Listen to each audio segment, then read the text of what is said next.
बिहार में धमाकेदार जीत हासिल करने के बाद अब भारतीय जनता पार्टी की नज़र बंगाल पर है। बंगाल में पिछले 15 सालों से सारे प्रयास करने के बावजूद नरेंद्र मोदी और उनकी टीम ममता बनर्जी को कतई कमज़ोर नहीं कर पा रही। पिछले चुनाव में तो ममता बनर्जी और मजबूत बनकर उभरी हैं, लेकिन अब उनके सामने एक नई समस्या आ गई है, वो है मुस्लिम चक्रव्यूह। उनके ही एक मुस्लिम विधायक ने बाबरी मस्जिद की ऐसी भूमिका बनाई है, उसने इस तरह का माहौल बनाया बाबरी मस्जिद को लेकर, जिससे ममता बनर्जी के सामने एक बड़ा संकट खड़ा हो गया है। ये विधायक हुमायूं कबीर, जिन्होंने 6 दिसंबर को मुर्शिदाबाद में बाबरी मस्जिद निर्माण करने के लिए वहाँ शिलान्यास किया और हजारों की भीड़ इकट्ठी करके पश्चिम बंगाल सरकार को पलटने की चेतावनी दे डाली। उन्होंने साफ तौर पर कहा कि वे 22 दिसंबर को अपनी पार्टी बनाने जा रहे हैं और 135 सीटों पर प्रत्याशी खड़े करेंगे, जिसमें से हर हाल में 90 उनके विजयी होंगे। इसके लिए वे ओवैसी और आईएसएफ जैसी पार्टियों का सहयोग लेंगे। मज़े की बात यह है कि पिछले कई चुनावों से जब से ममता बनर्जी मुख्यमंत्री बनी है, पश्चिम बंगाल का जो मुसलमान है वो ममता बनर्जी के साथ रहा है। पिछले चुनाव में भी, यानी 2021 के विधानसभा चुनाव में भी मुसलमानों का बहुत बड़ा हिस्सा, यानी 81% वोट टीएमसी को गया था। भारतीय जनता पार्टी इस वोट को तोड़ने के लिए जो तरीके अपना रही है, लोगों का मानना है कि ये जो विधायक टीएमसी से अलग हुआ है या जिसे निलंबित किया गया है, जो बाबरी मस्जिद बनाने की बात कहकर मुसलमानों को एकजुट कर रहा है ममता बनर्जी के खिलाफ, इसको भारतीय जनता पार्टी का ही सहारा दिया जा रहा है। लेकिन इस संकट में, इस मुस्लिम चक्रव्यूह में फंसी ममता बनर्जी की सरकार या ममता बनर्जी की पार्टी अगले चुनाव में, यानी 2026 में जो विधानसभा चुनाव होने जा रहा है, उससे कैसे निकल पाएगी। लेकिन महत्वपूर्ण यह है कि पश्चिम बंगाल का जो विशाल दलित वोट समूह है, जिसमें बहुजन समाज पार्टी अपनी पैठ बना रही है, ये एकमात्र समूह है जो ममता बनर्जी को इस संकट से उबार सकता है। और इसीलिए ममता बनर्जी की नज़र अब मायावती पर है। सवाल ये है, क्या मायावती ममता बनर्जी की मदद करेंगी? नमस्कार, मैं हूं उदय यादव, हिंदी वार्ता में आपका स्वागत है। दोस्तों, पश्चिम बंगाल का चुनाव देश की राजनीति बदलने वाला चुनाव होगा। भारतीय जनता पार्टी जब से नरेंद्र मोदी प्रधानमंत्री बने हैं, एक नारा दे रही है, वो है कि देश को कांग्रेस से मुक्त कराओ। और अधिकांश राज्यों से कांग्रेस बाहर होती जा रही है। 1-2 गिने चुने राज्य बचे हैं जो बहुत छोटे हैं।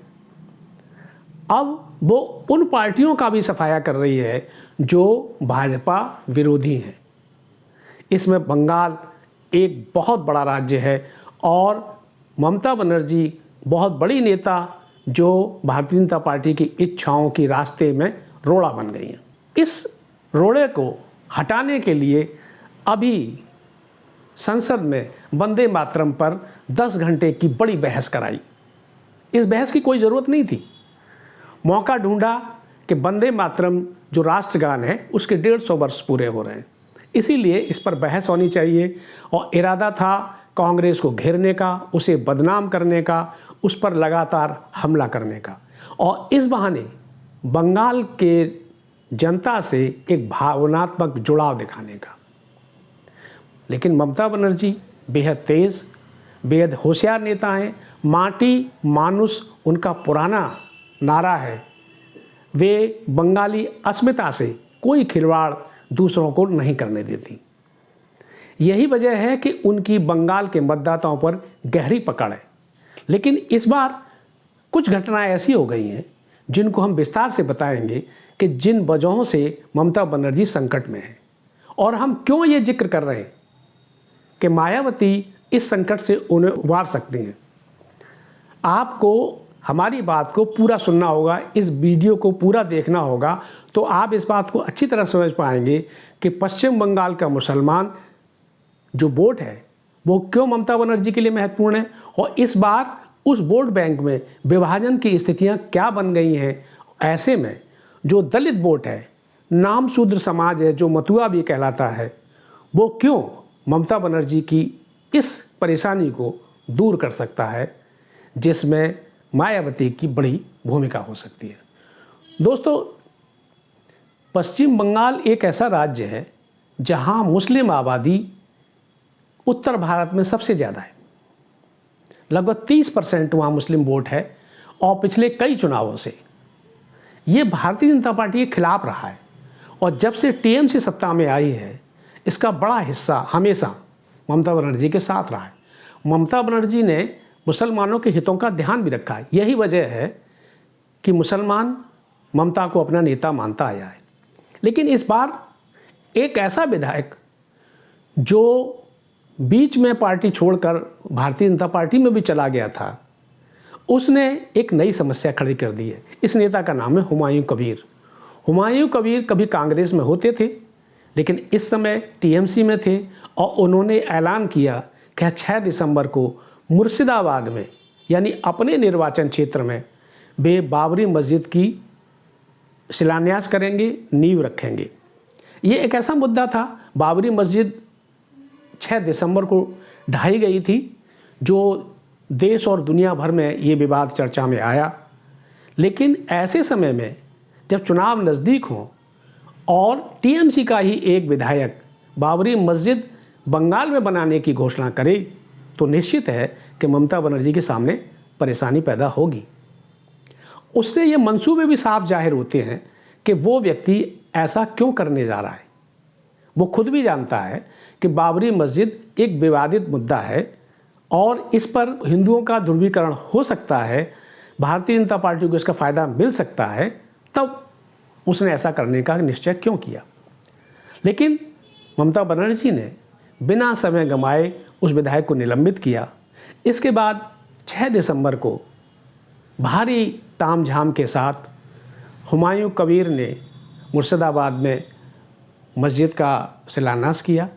उस मौके पर जो भीड़ जुटी, उससे ये साफ हो गया कि मुसलमानों का मतलब बड़ी आबादी उसके साथ जुड़ सकती है। हुमायूं कबीर ने ऐलान भी किया कि हमारे पास भारी फंड है, देश में मुसलमानों के पास धन की कोई कमी नहीं है, और पूरे देश से जो मुस्लिम उद्योगपति हैं, बिजनेसमैन हैं, वे हमारी मदद करेंगे।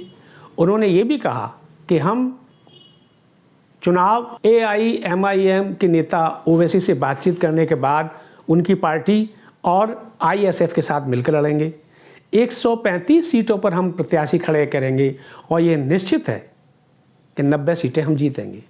उन्होंने जिन सीटों का जिक्र किया या जिनकी तरफ इशारा किया, वे मुस्लिम बाहुल्य हैं।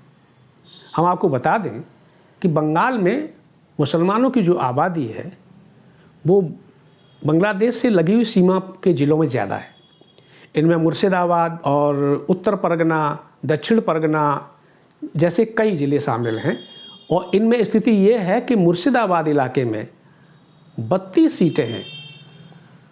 इसी तरह से उत्तर परगना, दक्षिण परगना में भी भारी संख्या में जो विधानसभा क्षेत्र पड़ते हैं, उनमें पिछले चुनाव में टीएमसी को भारी विजय मिली थी।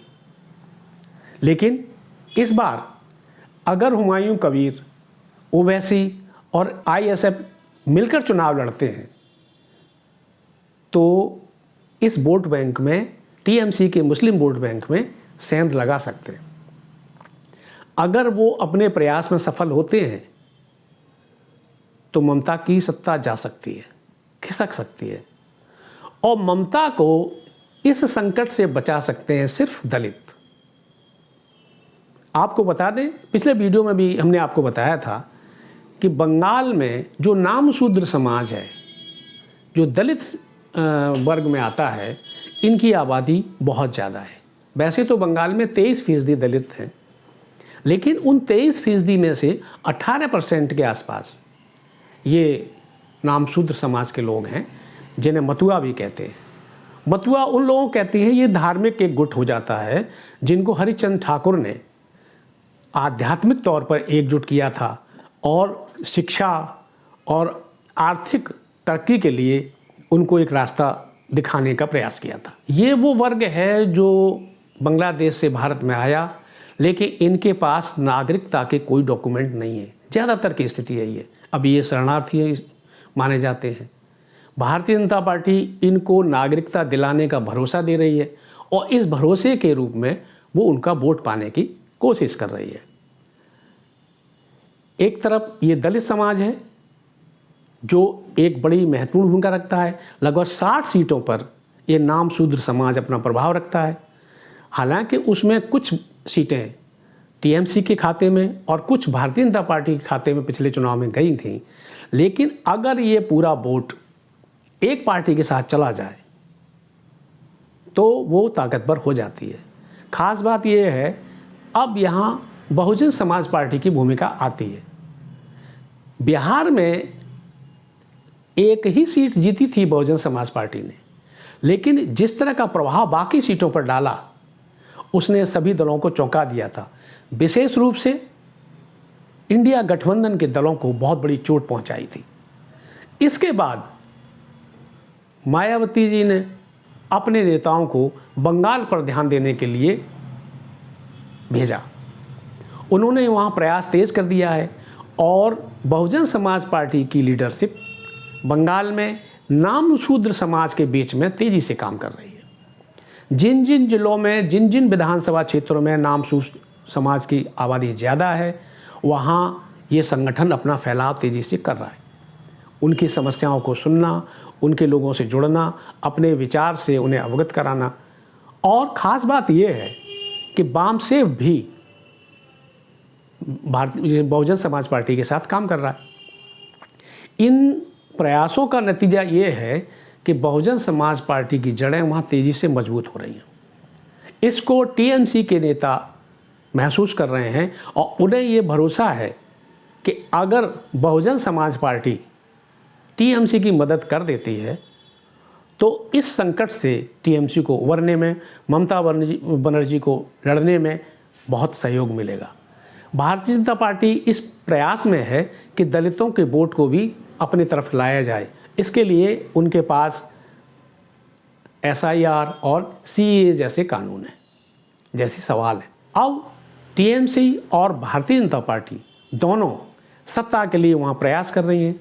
ममता बनर्जी अपनी सत्ता को बनाए रखने के लिए और भारतीय जनता पार्टी ममता बनर्जी को सत्ता से बाहर करने के लिए जुटी हुई हैं। और इस बीच में हुमायूं कबीर ने जो नया विवाद पैदा किया है और जो नई चेतावनी दी है अपनी एक अलग पार्टी बनाकर 2 मुस्लिम पार्टियों के साथ मिलकर चुनाव लड़ने की और ममता को हर हाल में सत्ता से बाहर करने की। हालांकि हुमायूं कबीर कहते हैं कि हम तो टीएमसी और बीजेपी दोनों को ही हराएंगे, लेकिन ये तो सब जानते हैं कि अगर मुस्लिम वोट बैंक में सेंध लगी तो फ़ायदा भारतीय जनता पार्टी को होगा और नुकसान ममता बनर्जी को होगा। हमारा मानना ये है, जिस पर हम जोर दे रहे हैं आपके लिए, जो हमारा आकलन है कि इसमें जो ममता बनर्जी का संगठन है उसको राहत दे सकती हैं सिर्फ मायावती। बहुजन समाज पार्टी की भूमिका इस चुनाव में बेहद महत्वपूर्ण होने जा रही है। बहुजन समाज पार्टी अगर 10-15 सीट भी जीतने में कामयाब हुई तो किंग मेकर बन सकती है। और ऐसा होगा जिस तरह से जयप्रकाश सिंह, जो बहुजन समाज पार्टी के बड़े नेता हैं, जिनको मायावती ने बंगाल की जिम्मेदारी दी है, उन्होंने बंगाल में जाने के बाद अपने नेटवर्क को जिस तरह फैलाया है, अपने नेताओं को जिस तरह सक्रिय किया है, इससे बहुजन समाज पार्टी का कार्यकर्ता बेहद जोश के साथ और पूरी तैयारी के साथ मैदान में उतर गया है।